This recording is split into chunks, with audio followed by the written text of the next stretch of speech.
No sertão do Cariri, certo tempo um fazendeiro fez uma carta a meu padrinho e mandou pelo rumeiro, comprando um tostão de chuva ao padre do Juazeiro.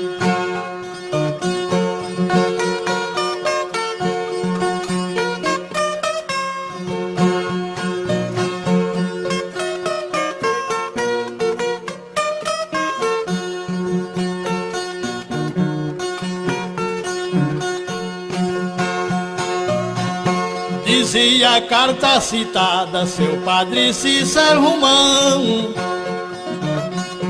dizem que é milagroso, cumpre sua obrigação, me mande um tostão de chuva pra aguar minha plantação.